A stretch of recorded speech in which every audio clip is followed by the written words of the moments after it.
हाँ, देखिए बच्चों, आज एक टॉपिक है और टॉपिक ये है कि find the charges on the inner and outer surface of the shell A B and C.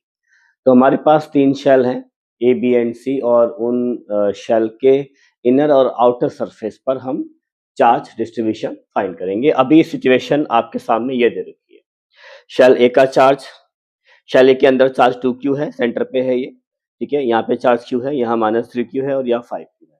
तो जैसे हमें शेल ए है तो हमें शेल ए के इनर सरफेस और आउटर सरफेस दोनों जगह हमें चार्जेस को डिस्ट्रीब्यूट करना है।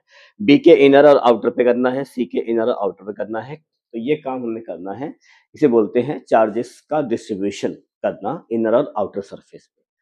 देखो बच्चों, बहुत इजी है ये। देखो, सेंटर पे अगर चार्ज 2q है तो इंडक्शन होगा। देखो बच्चों, हमें ये पता है कि मटेरियल के अंदर नेट इलेक्ट्रिक फील्ड जीरो होता है। किसी भी कंडक्टर के मटेरियल के अंदर नेट इलेक्ट्रिक फील्ड जीरो होता है। तो हम इंडक्शन का प्रोसेस करके इसको डिस्ट्रीब्यूट करेंगे इस पे चार्ज। तो ट्यूब जो 2q चार्ज है बच्चों, वो इसके इस वाली इनर सरफेस पे अपोजिट चार्ज डेवलप करेगा, तो वो हो जाएगा -2q। इसका अपोजिट क्या होगा? -2q। अब ये बाहर की सरफेस पे -2q का उल्टा क्या हुआ? +2q। तो यहाँ पर ये चार्ज डेवलप करेगा। अब देखो बच्चों, इस बाहर की सरफेस पे ऑलरेडी चार्ज q था, यहाँ पे आ गया 2q। तो 2q और q कितना हो गया हमारा? 3q हो गया, ठीक है। तो यानी यहाँ पे चार्ज आ गया हमारा 3q।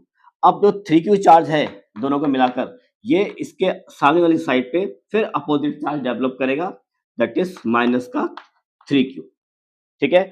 अब ये जो -3q है, ये फिर उल्टा चार्ज डेवलप करेगा, तो यहाँ क्या करेगा? ये प्लस का 3q। और आपको पता है कि इसके पास ऑलरेडी चार्ज कितना है? -3q। तो ऐड हो कितना आ जाएगा? चार्ज 0। अब 0 चार्ज कोई भी चार्ज इंड्यूस नहीं करता है, तो यहाँ पे क्या होगा? 0। अब यानी जो हमारी आउटर सरफेस है, जो सरफेस सी वाली है, उसका चार्ज क्या रहेगा आपका? 5q। तो इस तरीके से आप चार्ज को डिस्ट्रीब्यूट कर सकते हैं।